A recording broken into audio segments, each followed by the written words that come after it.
Assalamualaikum warahmatullahi wabarakatuh. Perkenalkan, nama saya Muhammad Asra Yuda dengan NIM 210304193. Saya mahasiswa Universitas Muhammadiyah Riau, jurusan Manajemen. Baiklah, di sini saya akan menjelaskan materi yaitu pengantar manajemen yang dipimpin oleh Bapak Iqbal Ahmad, SEMM. Baiklah, pada materi pertama ini saya akan menjelaskan tentang kebudayaan dan gaya manajemen. Yang pertama, kita akan membahas tentang kebudayaan manajemen. Proses evaluasi dalam organisasi yaitu mengidentifikasi budaya organisasi pada saat ini dan mengidentifikasi kesenjangan antara budaya saat ini serta budaya yang diperlukan oleh organisasi.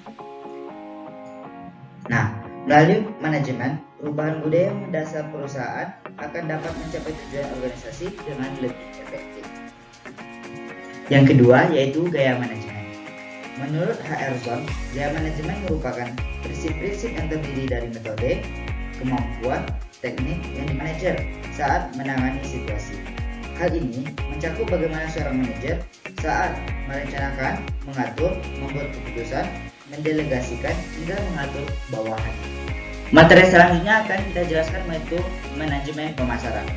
Manajemen pemasaran merupakan kegiatan analisis, perencanaan, pelaksanaan, dan pengendalian berbagai program yang disusun dalam pembentukan pembangunan, pemeliharaan laba hasil dari transaksi atau pertukaran melalui sasaran pasar untuk mencapai tujuan perusahaan dalam jangka panjang.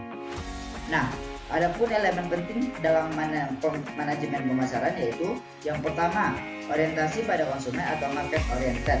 Yang kedua, perencanaan kegiatan pemasaran, dan yang ketiga, kepuasan konsumen. Selanjutnya kita akan membahas tentang motivasi dan kepemimpinan. Yang pertama kita akan membicarakan tentang motivasi.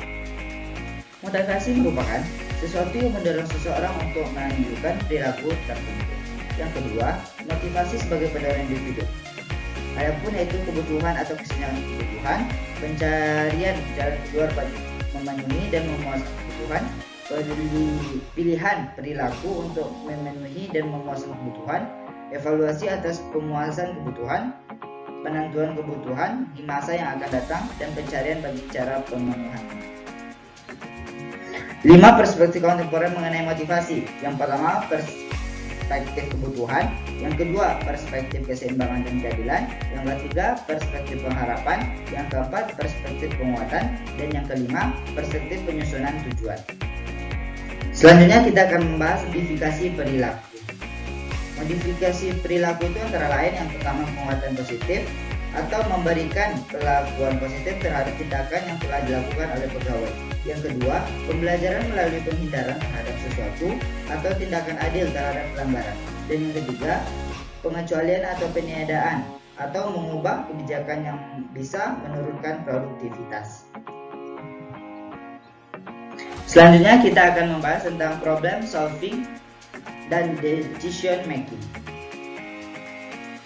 Menurut George Artery menyebutkan ada dua cara pengambilan keputusan dalam manajemen. Yang pertama kita akan membahas tentang kuantitatif. Kuantitatif ini merupakan yang pertama operational measure, yang kedua program linear, yang ketiga simulasi, yang keempat probabilitas dan pembuatan keputusan, yang kelima Monte Carlo, yang keenam Antre, yang ketujuh Gini.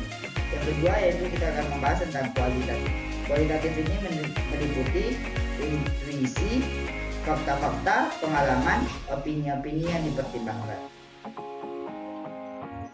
Nah, selanjutnya kita akan membahas tentang kelompok kerja. Pada kelompok kerja ini, kita pertama akan mengetahui apa sih itu kelompok kerja. Kelompok kerja merupakan kumpulan dua orang atau lebih yang saling berinteraksi dan saling mempengaruhi untuk suatu tujuan tertentu yang dipahami bersama. Kelompok kerja disusun oleh organisasi dengan tujuan untuk menjalankan berbagai pekerjaan yang terkait dengan pencapaian tujuan organisasi. Nah, apa sih dari karakteristik kelompok? Karakteristik kelompok merupakan kumpulan yang beranggotakan lebih dari satu orang, yang berarti adanya karakteristik yang berbeda dari setiap orang, adanya interaksi serta adanya tujuan bersama yang ingin dicapainya. Perencanaan dan manajemen strategi. Hubungan perencanaan strategi dengan formulasi strategi yaitu bahwa formulasi strategi merupakan proses untuk memutuskan strategi baru, sementara perencanaan strategi untuk memutuskan bagaimana mengimplementasikan strategi tersebut. Selanjutnya kita akan membahas tentang masalah konflik.